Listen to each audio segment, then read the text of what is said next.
Happy New Year, everyone. As we leave the year 2020 behind us and all the difficulties and peculiarities and for some sadness of this year, I thought I would do a book review of Incidents in the Life of a Slave Girl by Harriet Jacobs, written over 150 years ago before the Civil War. Here, I thought I'd begin this review by reading what New Year's Eve entailed for a slave, because New Year's Day was when all kinds of slave contracts were renewed or formed anew, or children, particularly if slave owners rented labor out. But it was also an auction day, one of the biggest days of the year. And Jacobs notes this in this memoir of hers. Here's what she says. "Oh, you happy free women, contrast your New Year's Day with that of the poor bondwoman. To the slave mother, New Year's Day comes laden with peculiar sorrows. She sits on her cold cabin floor, watching the children who may all be torn from her the next morning. And often does she wish that she and they might die before the day dawns. She may be an ignorant creature, degraded by the system that has brutalized her from childhood, but she has a mother's instincts and is capable of feeling a mother's agony. On one of these sale days, I saw a mother lead 7 children to the auction block. She knew that some of them would be taken from her, but they took all. The children were sold to a slave trader, and the mother was bought by a man in her own town. Before night, her children were all far away. She begged the trader to tell her where he intended to take them. This he refused to do. How could he, when he knew he would sell them one by one, wherever he could command the highest price? I met that mother in the street. Her wild, haggard face lives today in my mind. She wrung her hands in anguish and exclaimed, 'Gone, all gone. Why don't God kill me?' I had no words wherewith to comfort her. Instances of this kind are of a daily, yea, of hourly occurrence." Harriet Jacobs' Instance in the Life of a Slave Girl was written, today we would call it a memoir. For the longest time, it was deemed fiction, because people in the 19th century who believed in racial hierarchies and scientific racism thought it impossible for a black woman to write so powerfully and elegantly. Today, we would consider this a primary source, a memoir, that has very dramatic depictions, such as the one that I just read, strewn throughout the book. Harriet Jacobs and this memoir allows for readers to think about the past in, I think, very interesting and profound ways. In almost any area of philosophical inquiry, but particularly history, one thing that we're interested in as historians is the idea of structure versus agency. Now, these are kind of academic terms, but in essence, what agency means is the ability for one to control one's destiny, to make choices, to determine their own identity. Most of us watching this video, and I myself, believe that I have a certain amount of agency. I can do what I like for the most part when I like to do it. However, there is a different school of thought that says that there is very little agency that you and I have.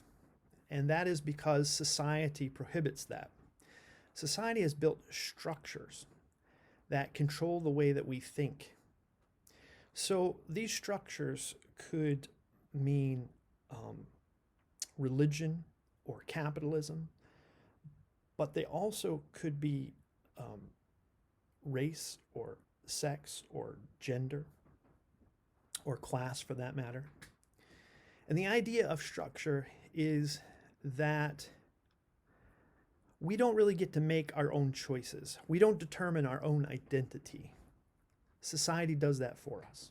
I can only really view the world through the lens of my whiteness, my masculinity, my socioeconomic background. Do I really have control over my life when it seems like society has picked winners and losers even before I came to existence?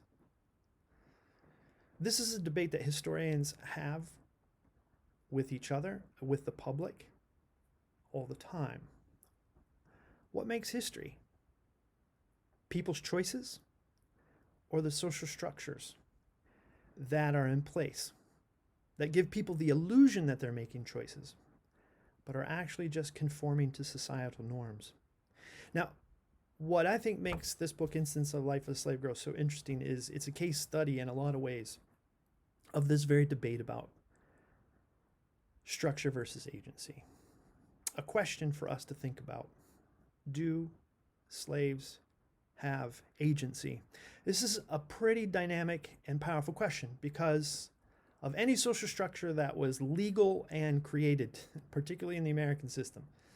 This is perhaps the most profound, dominant, oppressive structure that society had created for certain people to endure, while others did not have to endure. So on the one hand, we get a clear example of the kinds of structures that dominated people. Here we see it in this story. We have a mother whose motherhood is taken away from her, not by her own doing or by her own choice. In fact, she chooses to die if she could. But the structure of capitalism, of slavery, of racism, made choices that separated her from her children, probably for the rest of her life. That's the kind of structure that certain people in 19th century America had to endure. But the question that we might also ask of Harriet Jacobs is, do slaves have agency? And at first, that question we might answer that question in the negative, as a no. But Harriet Jacobs makes a very powerful and poignant argument in this book to suggest that although there's a lot of structures that she must endure, there is a degree of agency that some slaves have. I find this book fascinating because it tells the story of a woman slave. In some ways, this is a double strike against her as a person, because not only does she have to conform to the structure of slavery imposed on her blackness, on her race, but also on her sex and her gender. This is evident in the very fact that her owner, upon her turning 15 years old, pursues her to violate her sexually. And she doesn't want to submit to her owner, but he goes to lavish expenses to get her to sleep with him, or more appropriately, so that he can abuse her sexually. Here we might say that she has no choice, but she makes a very interesting sort of decision that is something that perhaps male slaves didn't necessarily have to contend with. She entered a sexual relationship, not with the man she loved, because she was forbidden from a relationship with him, but with a plantation owner next door. She even had 2 children by him. And the reason that she had this sexual relationship with the plantation owner next door is that she thought she could manipulate the situation to where she might escape her owner. Now, it didn't quite materialize the way that she thought it would. In fact, things seem to get a bit worse for her, to the point where she has to make a decision to run away. And she eventually does. She makes it just down the road to her grandmother's house, where she has to hide for several years in a very cramped attic space. She can't even stand up straight. In fact, her time in this space, it cripples her for the rest of her life. She can't leave the space, but for very short periods of time. She gives the illusion that she went to New York.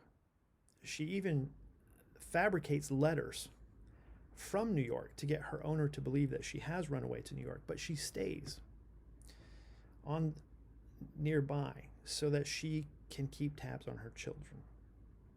She wants to know if her children will be sold, and if they are, where they're going to go, so that she has a master plan in place to try to escape with them. Now, again, this takes several years to unfold, but she eventually does make it to New York.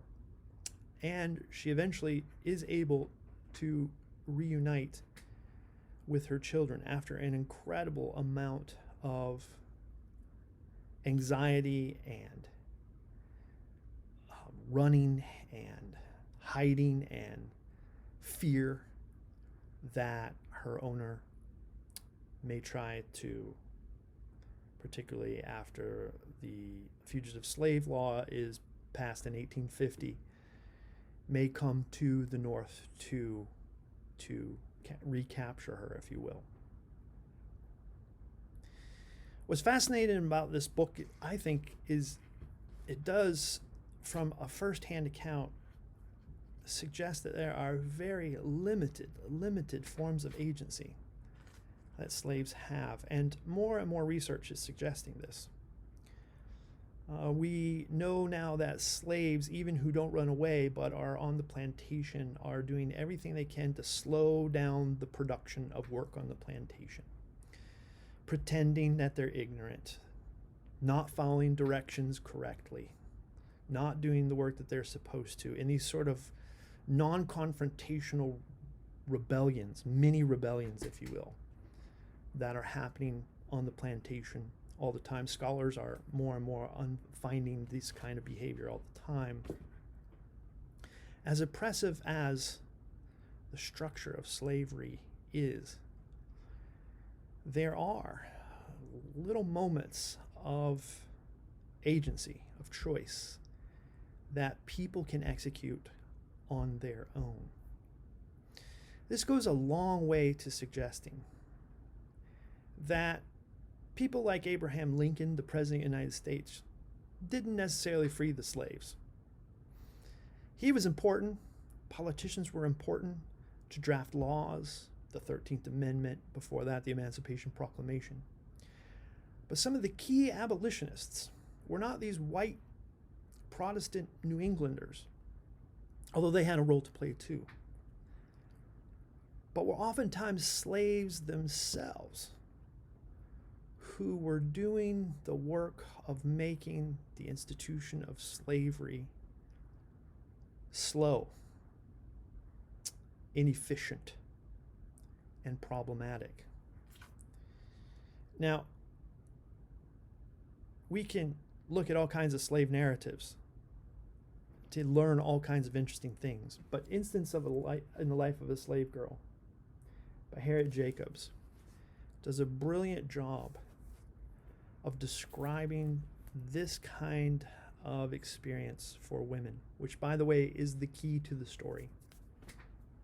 The reason that historians have believed, or the public has believed, I guess I should say, for much of the 19th and early 20th and the 20th century, that this was a work of fiction, is precisely because of the genre. There's not a lot you can document in her here. She doesn't have receipts. She doesn't have journal articles. There's not a lot of evidence to say what she has, what happened here happened. A lot of it is her recollections and a sort of he said, she said, or she said sort of conversation that's not recorded, not documented in any way. That's the point of the book, the genre takes on this dramatic effect because what Jacobs is attempting to do is to get white women in New England to read her book. It's unlikely that her story as a history would have made as dramatic of an impact had it been written as a detailed, documented sort of story. People are drawn to narratives and dramatic narratives. Nothing in this story, as far as historians can tell, is false. In fact, a lot of it now in the 21st century has been documented. But in the 19th century, it was important to tell a story in a way that would get white, well-to-do women in New England to read about slavery, and particularly motherhood. She concentrates on this theme of motherhood throughout the book because she is appealing to mothers in New England, trying to motivate them to act politically, which is a very big ask because women, particularly any women, but white women in the 19th century, had their own sort of structures that they had to conform to. They weren't supposed to be in public. They weren't supposed to own property or be political or to be active in a movement. But Jacobs knows that their husbands are the businessmen. Their husbands are benefiting from the societal structure that's in place in New England, but that there's a bond of motherhood here. And white women who may have a degree of racism themselves in New England could read these stories of what it's like to be a slave mother and feel compelled to act, maybe to try to influence their husbands, or maybe to even act themselves in a way that did not conform to society's norms, but brought out another kind of agency, an agency that we see unfolding perhaps in New England, but definitely here in the instance of the life of a slave girl. If you get the chance to pick up this book, I would highly recommend it. I have my students read this every time I teach the first half of U.S. history. It's a really excellent read, and in student surveys at the end of the semester, almost every single student who reads this book, their life is changed dramatically.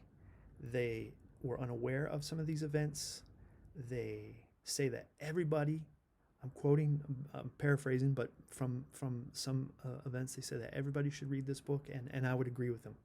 Instance in the Life of a Slave Girl, Harriet, by Harriet Jacobs. Not only a memoir of being a mother and a slave, but also an interesting way for us to think about the past and whether we have to make choices ourselves or whether we simply conform to society's norms ourselves. Again, I hope Happy New Year. I hope 2021 is much better than 2020, and I'll see you next time.